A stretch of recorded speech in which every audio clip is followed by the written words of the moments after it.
Hi, my name is Juan Carlos Bernal, the author of The Road to Successful Marketing. Today I want to share a little bit about what you can do this year in order for your bottom line to increase, in order to make more profit, in order to have a corporation, a company that's more profitable. And there's 5 things we're going to talk about. And the way I came about these 5 things was in my own business. You see, I come from a place where at the time I became a coach, it wasn't something that I was even looking for. As a matter of fact, the reason it happened was my wife was sick. She was just diagnosed with cancer. And during this period of time, it was very difficult for me because I was a computer consultant, and it was taking a lot of time from being with her, being through her therapy, and being able to spend more time at home. So I was looking for a career that would allow for me to be with her basically and actually make money and sustain the amount of bills that I knew would be coming, right? So in searching through different options, I came across coaching, and it had everything I needed. It actually had, it gave me the freedom of coaching from home, gave me the income that I was looking for, and it was something that I loved. It was something that I really felt connected to. I felt a passion towards. So I embarked in a whole studies of how to become a coach, eventually went to school and got certified by a very good coaching school here in the States. What happened was that at that point I thought that once I graduated and once I became a coach, I was going to have all these bunch of people just show up at my front door and wanting coaching, right? Because there is a big demand for coaching all over the world. So I thought, well, if I become a coach, that's going to do it for me. That's where I'm going to be able to work from home and make the calls from home and be connected with my clients over the phone and make the money that I need. Plus, I'd be doing something that I loved. Well, what happened was I only got 3 clients, and I got them pretty quickly. I got those 3 clients pretty fast, but that wasn't enough. It wasn't enough to maintain me, and that long list of clients that were going to be standing in front of my door never happened. So that brought me back to, now what do I do? At that point, an opportunity opened up for me, and immediately I took it. It was flexible hours. It wasn't exactly the thing I loved the most, but at least it gave me flexible hour and gave me the money that I needed to sustain the family through a difficult time. This job allowed for me to work at nights, be flexible in the times I would go in, and so on and so forth. And I devoted my whole life for that. For the next 3 years, 4 years, I put my whole energy into that. I still did coaching, but it was only on a scale that wasn't to grow a company. It was just satisfy that desire I had for coaching. I had found my passion and I didn't want to let it go. So I just kept on doing this other business. Well, to make a long story short, after a period of time, the partner I had at that moment decided that he was going to go off on himself, left me with this bunch of debt, no business, everything vanished, everything that I had worked for just vanished in a single moment. And I found myself once again at that threshold of, what do I do now? What goes on, And once again, I only had a few coaching clients, not enough to maintain myself. And that's when I said, I want to go back to coaching. You see, by this time, my wife had passed away. She had long battle with cancer for 5 years, and I was left with a whole bunch of new things to do, and my career was one of them. And I said, I don't want to go back to what I was doing. I didn't want to go back to that consulting. I didn't want to go back to even the export and sales that I was doing at that time. I didn't want to do any of that. I wanted to go back to coaching because that was my passion. That's what I wanted to do. And I knew it could be very profitable. What happened was that I decided to learn how to do it properly, to learn the marketing and sales abilities, strategies that I needed in order to make my business growth.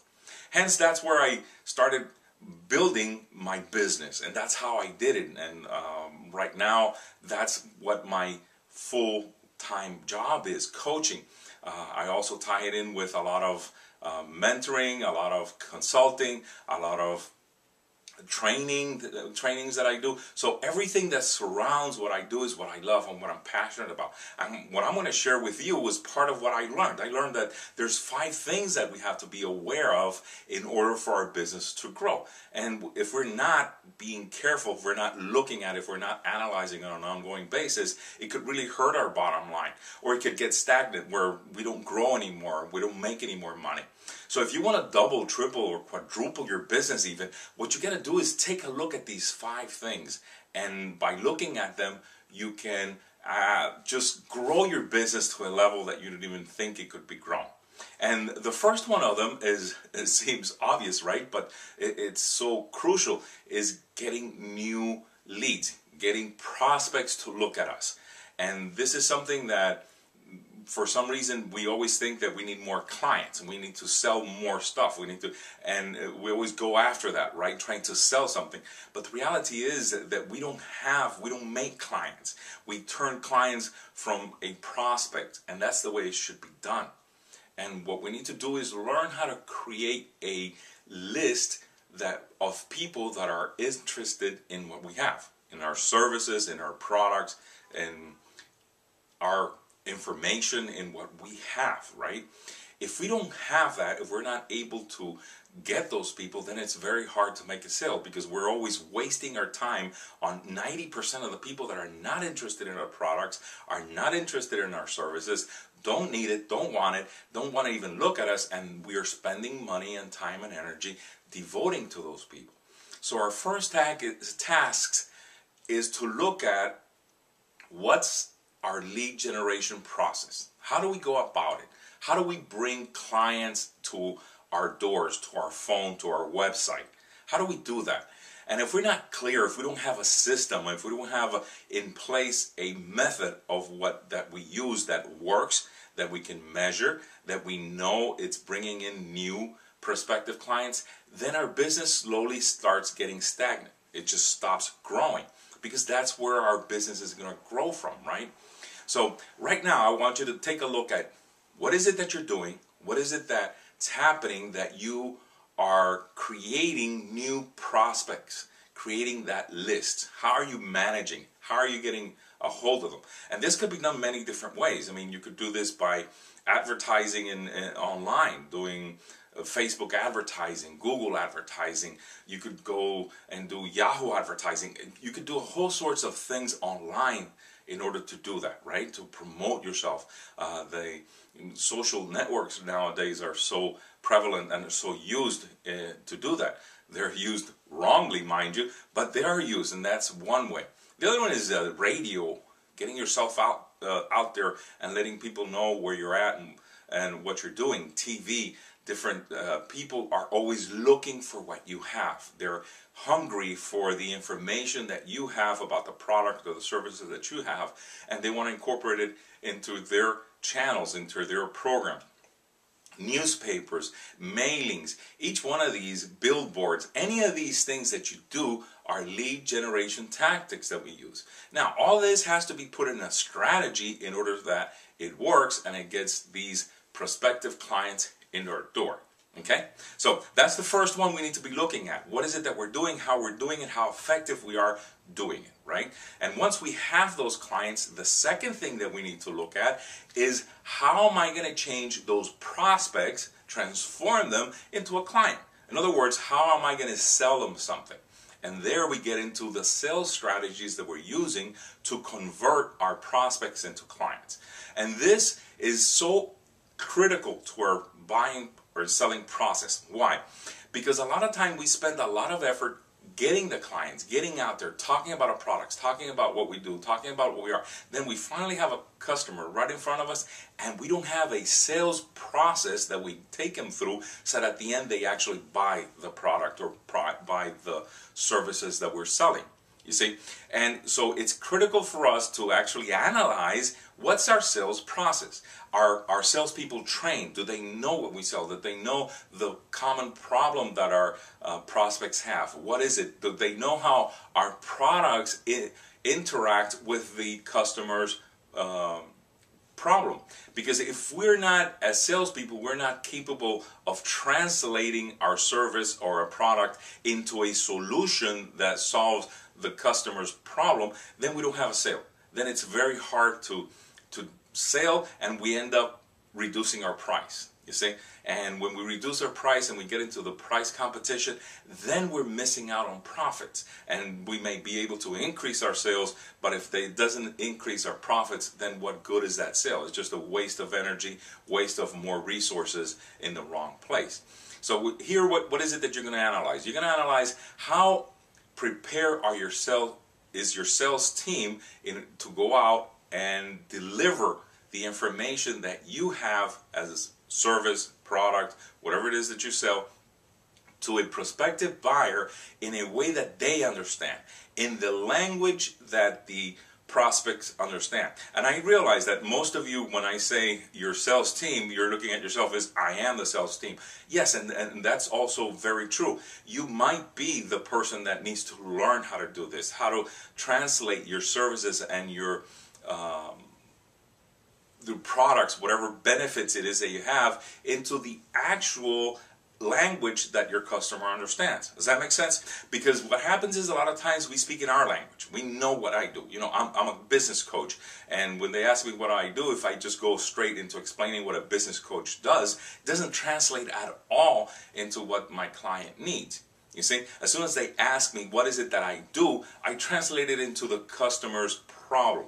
I help small businesses double and triple their sales in 6 months or less. You see, that translates into their language. That's what they're looking for. Now, if I tell them I'm a business coach, right there the communication stops, because they're blown. I don't know what a business coach is. I don't know what a business coach does. I don't know what it wants. So there's a whole bunch of questions that I've just created for the client, versus an intrigue of finding out how is it that you do it. Because as soon as you say the solution to the problem that they have, their next question is going to be, and how do you do that? And if you don't have a question that does that, then your sales process doesn't start out in a good way.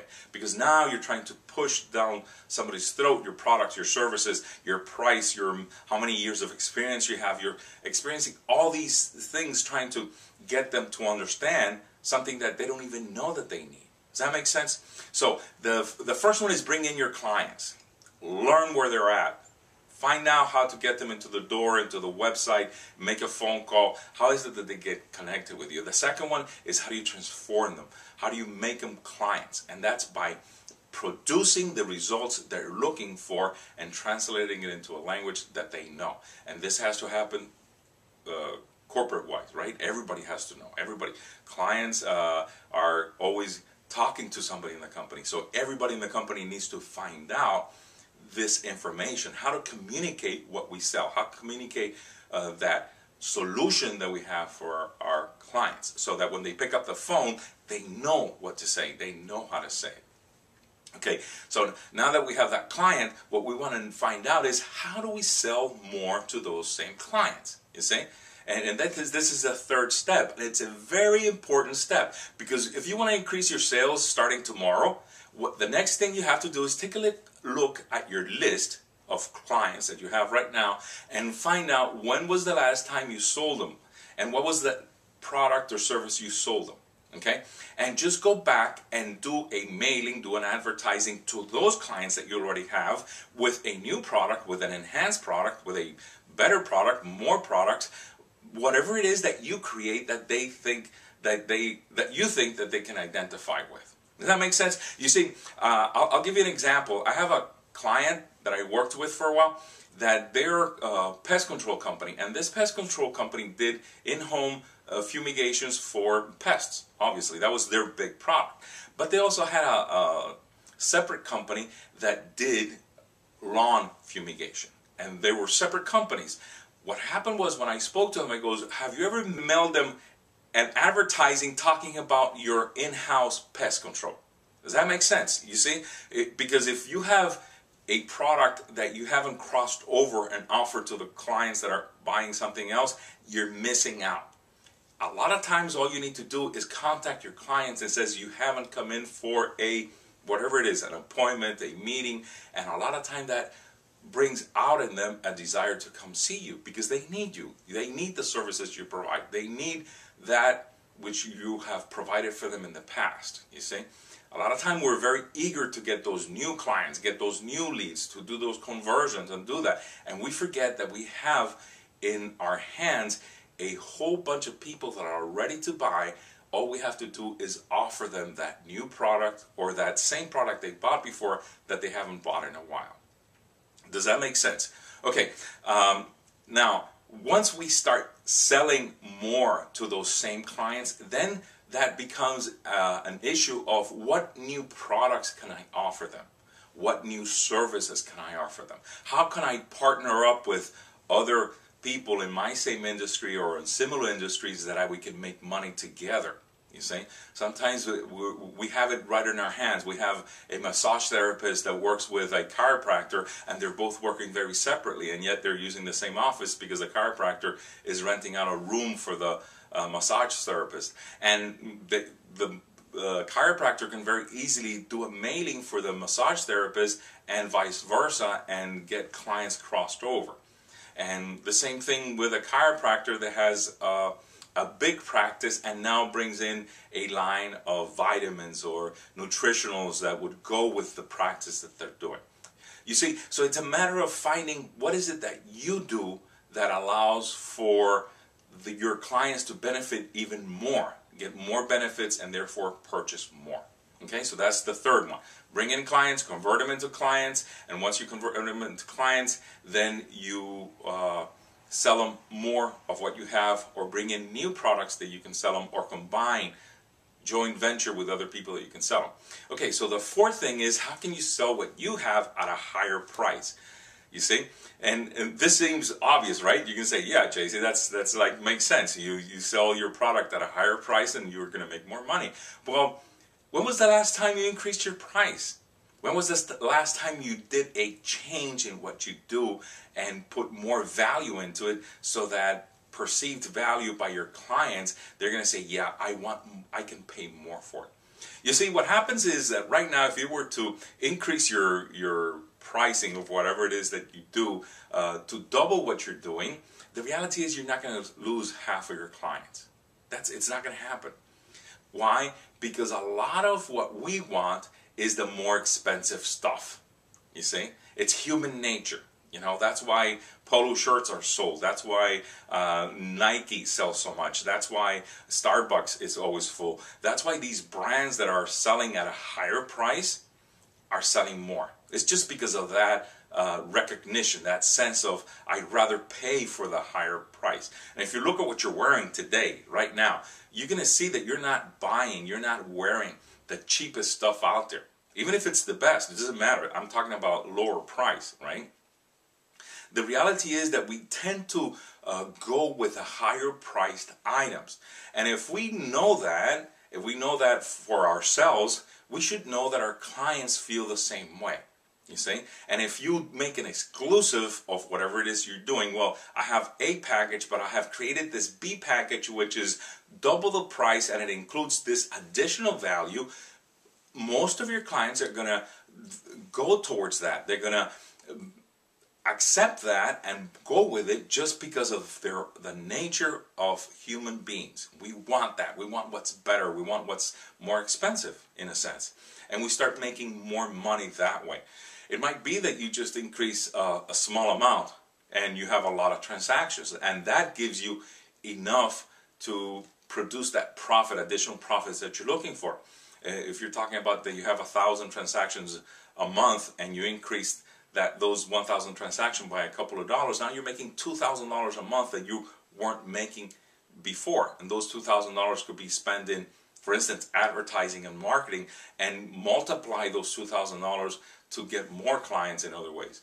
So the way that you increase the price depends on your business, depends on how you feel about your business, how and this is the big one. How much confidence do you have in yourself that you can sell what you have at double the price or a quarter of the price higher, right?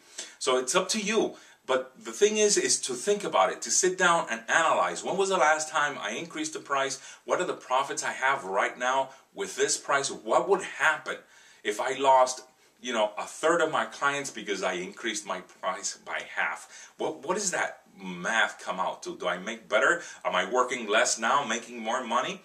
That's an idea. That's something to think about. So the fourth thing that you want to be looking at, you know, once you get your leads, all the leads that you can handle, then you close all those leads and become customers. Now you're selling more to those same customers that you have right now, plus the ones you're bringing in.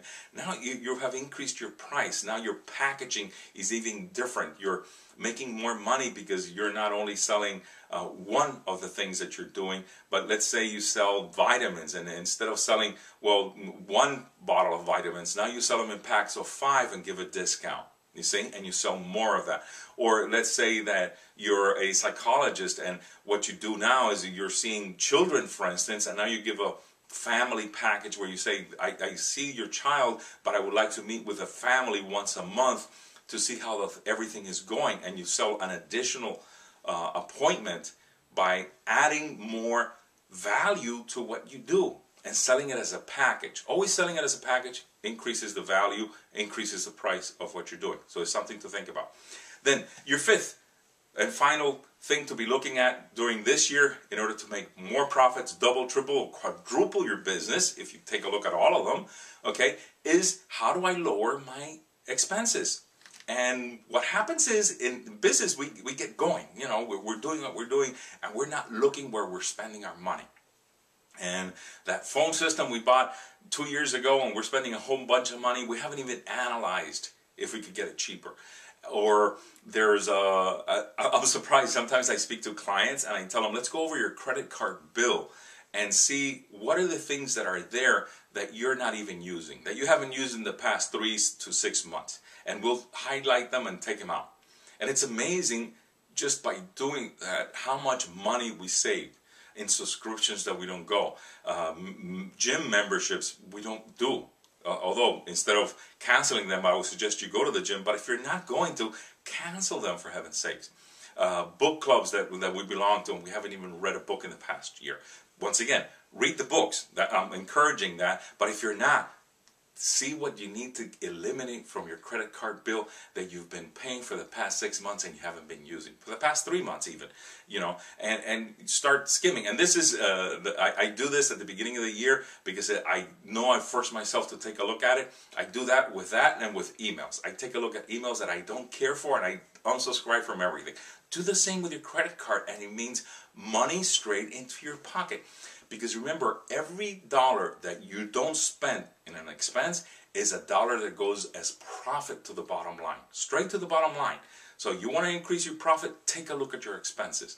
How are you going to get your product out there in a less expensive manner? You see, how do you combine your services, let's say your locale where you're at, your rent, in a way that you can benefit by bringing somebody else and taking those days that you're not using it. Getting into a locale that's less expensive. A lot of times we think it's the place, this is where we need to be, because the reality is people will see you because of who you are and the value that you bring to them.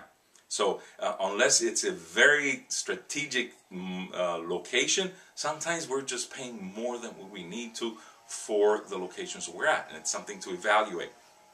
By the way, none of these things are like I'm suggesting you go into a cheaper place, or I'm suggesting you stop doing a whole bunch of things. I'm not suggesting any of that. I'm suggesting for you to analyze, take a look. Where is your money going? Is your money going into your pocket, into your families, into your children's funds, or is it going into somebody else you don't even know and you don't even use and you don't even care? You know, be conscious of where your money's going to so that your money grows. And this would be a year of exponential growth, not only personally, but also in your finances. And finally, all this, when it gets put together, listen, if you just do 10% increase in each one of these areas, you know, you get 10% more leads, more prospective clients looking at you. If you get 10% more conversions, in other words, of those offers that you make, if they convert into clients 10% higher. if you sell to your clients 10% more of what you're selling right now. In other words, if you start sending out invitations for them to come back into your business and you increase by 10%, if you increase your price by 10%, just in either additional values or combining your products or creating packages, if you increase it by 10%, and if you reduce your expenses by 10%, do the numbers. Do the numbers. It's amazing what it'll do to you. I know all this may sound like overwhelming trying to do it, and you may not have the times or the skills to do it, and that's what I'm here. That's what I'm all about. If you're interested, somewhere in this page, either below or next to me, there's a place where you can actually click and get the information on other products that I have that help you to develop your business in a way that at the end of the year there's profit going into your pocket, and not just the same product, the same profits. I'm talking about exponential profits into your pocket. So take a look at what I have to offer. Once again, I have various packages that are tailored to individual businesses, and it might be something that you'd be interested in working with me. I know I'd love to hear from you. I would love to see what you have in mind, what you have in store for the future, what you want to do, and how I can help you. And by the way, always, my first consultation is absolutely free, and I have never had anybody complain about that consultation. Everybody always comes out of that probably with more benefit than anything they've had before. And this is the experience I've had over and over throughout the years of coaching. So at the least, make an appointment. Find out what we can do and what we can work together. I promise we can at least increase your profits, if not double, triple, or quadruple your business this year. Thank you so much for stopping by. It's always an honor to be with you and share a little bit of what has helped me throughout the years. And I'll see you in the inside.